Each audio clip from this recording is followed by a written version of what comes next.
Por que será que as pessoas têm medo de voar num avião a hélice?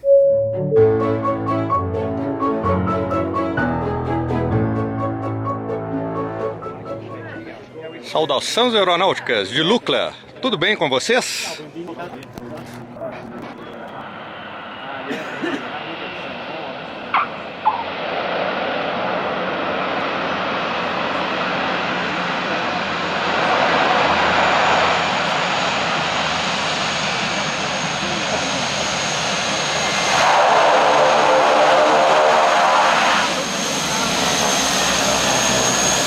Então, nos meus coachings, para quem tem medo de voar, as pessoas sempre falam assim que jamais entrariam no ATR, que elas têm medo de ATR. Então, para a gente diminuir um pouco essa angústia desse pessoal que tem medo de voar, eu trouxe aqui para participar no vídeo de hoje um camarada que também é colaborador do Aviões e Músicas e é piloto de ATR, Gustavo Pilati. Bem, como é que tá, galera? Certo? Gustavo é piloto de ATR já há quanto tempo, Gustavo? 2 anos e meio. 2 anos e meio. Ele tem essa cara de novinho assim, mas ele não é muito novinho não. Então o que eu fiz? Eu peguei assim algumas perguntas que algumas pessoas me fazem sobre o ATR durante os coachings, e que são perguntas totalmente de leigo, e a gente vai tentar responder algumas coisas aqui. Algumas perguntas, aliás, nem fazem sentido, tá? Sinta-se à vontade para falar, isso aí não faz o menor sentido. Então vamos lá. Por exemplo, se um pássaro quebrar a hélice do motor, o motor vai continuar funcionando?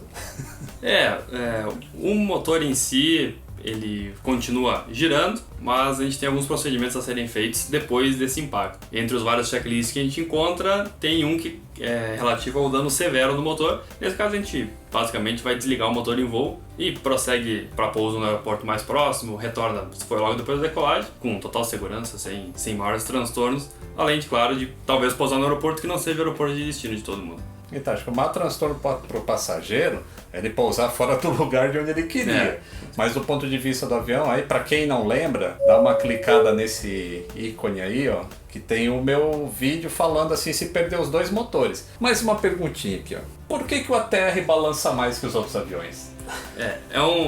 Não vou dizer uma reclamação, mas uma constatação constante, né, de todo mundo que voa. É mais pelo projeto mesmo do avião. O ATR é um avião feito exclusivamente para pistas pequenas. Então, precisa que esse avião decole no menor espaço possível, e para isso o perfil de asa dele, se for comparar um avião a jato, se vocês olharem um avião de lado pela perspectiva da asa, vocês podem comparar que o perfil da asa do ATR com um avião a jato, Boeing, por exemplo, ele é muito diferente. Ele é um perfil mais grosso, mais curto, mas bem mais grosso, que gera uma sustentação maior em baixa velocidade. Como a turbulência, que o Lito já explicou no outro vídeo, é causado pelo movimento do ar, qualquer variação do ar que esteja próximo ao avião vai causar um pouco mais de turbulência, justamente porque o avião é projetado para que ele aproveite o máximo possível do ar em baixa velocidade. Você falar que também voa mais pertinho das nuvens, né? Que aí já é um ar mais turbulento por natureza. O próprio nível de voo do ATR é bem mais baixo do que um avião a jato normal. Enquanto o avião a jato está ali em 36 até 40 mil pés, o ATR voa ali 18, 20 mil pés no máximo.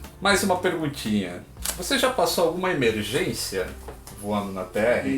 Não, emergência não. Nesses 2 anos e meio nunca tive que retornar ao aeroporto de origem, por exemplo, depois da decolagem, com alguma emergência grave. Nunca tive nada desse tipo, não. Então é isso que a Ju Help esteve aqui também, ela foi piloto há muito tempo, e emergências assim, não é um evento muito corriqueiro de acontecer, a não ser no cinema. Todo filme que você for ver de avião vai ter uma emergência, tá? Isso com certeza. Vai 100% de chance de ter uma emergência. Mas na vida real não é assim que acontece. Avião a hélice é mais antigo do que um avião a jato? Não. A questão do avião antigo é que a gente falou, o projeto do avião, mas é um projeto novo. O ATR-600, que é a última versão, ele foi fabricado agora em 2006. Então a gente tem aí 10 anos de um projeto. Boeing 737 é um projeto da década de 60 que foi sendo melhorado ao longo do tempo, mas o projeto básico original dele tem quase 50 anos. A tecnologia embarcada na Terra é bem mais avançada, inclusive, do que num avião da ponte aérea, por exemplo. Tem muita tecnologia dentro. As pessoas não veem justamente porque ficam só na parte de trás, na cabine, e não tem a visão no cockpit. Apesar de quem tiver curiosidade, está aberto enquanto o avião estiver no solo, fique à vontade, quiser ter essa curiosidade de conhecer o cockpit, quase sempre a gente consegue essa visita. Tem vezes que não vai dar, porque às vezes tá meio corrido ali, a gente não consegue, mas vocês vão ver que tem umas telas gigantes lá, com 5 telas, nada de reloginho, é bem bacana. Essa aqui é uma pergunta especial, que é uma pergunta da Mila, de quando ela tinha medo de voar. Ela fala assim, a impressão que dá, né, quando um passageiro, assim, né, um leigo, ele olha para um avião a jato e vê aquele motorzão a jato ali, e o jato em si já gera, assim, uma questão assim, pô, isso aí tem muita potência para tirar esse peso do chão. E aí olha para um avião como a TR, por exemplo, tem aquele motorzinho pequenininho com ventilador na frente. Aí a pessoa pensa, pô, isso aí vai conseguir tirar o avião do chão? É uma questão muito boa, que muita gente tem essa dúvida, que a impressão que causa realmente é que é um motor pequeno. Ele é um motor compacto, mas que produz muita potência. Falando em números mais fáceis assim, ele produz na decolagem 2.750 HP. Pra vocês terem uma ideia, 2.750 HP pode ser um número que para você não significa nada. Então vamos pegar, por exemplo, um Ford Focus. Um Ford Focus com motor 2.0, ele produz 170 HPs. Aqui a gente viu que o ATR é 2.750 cada motor. Cada motor. Tem 2, então tem potência de sobra. Ali, bastante, né? E o próprio diâmetro da hélice, ele dá a impressão de ser pequeno, mas se vocês forem comparar, ele não é tão pequeno assim não. São quase 4 metros de diâmetro. O Litto trabalha com 777, que é um dos maiores motores, se não me engano, acho que é o maior motor. O maior motor já é 90, E ele tem um pouquinho menos isso, né? 3 metros e 60, 40 então, centímetros de diferença de um 777 para do diâmetro do motor da TR. Pois é.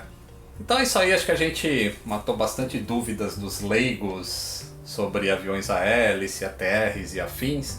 Ainda não falamos nesse vídeo sobre como que ele dá reverso, aguardem que vai ter um filminho a respeito disso.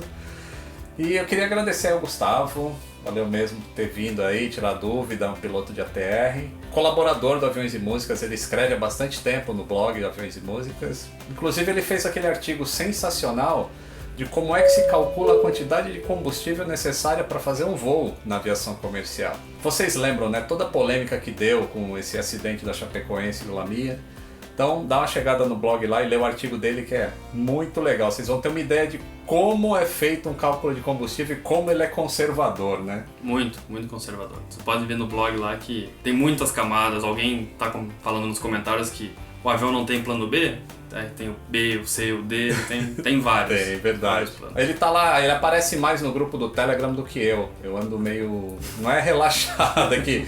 Eu tô fazendo tanta coisa que eu nem sei nem que, ó, a hora que a gente tá gravando esse vídeo, quase meia-noite. Então é bem corrida a nossa vida, né? Eu consegui pegar um pernoite dele aqui em São Paulo e... deu bastante sorte aí, porque normalmente o ATR não fica aqui em São Paulo. Dessa vez deu certo, a gente conseguiu se juntar e fazer esse vídeo legal aí. É isso aí. Até o próximo vídeo. Valeu, pessoal. Até mais.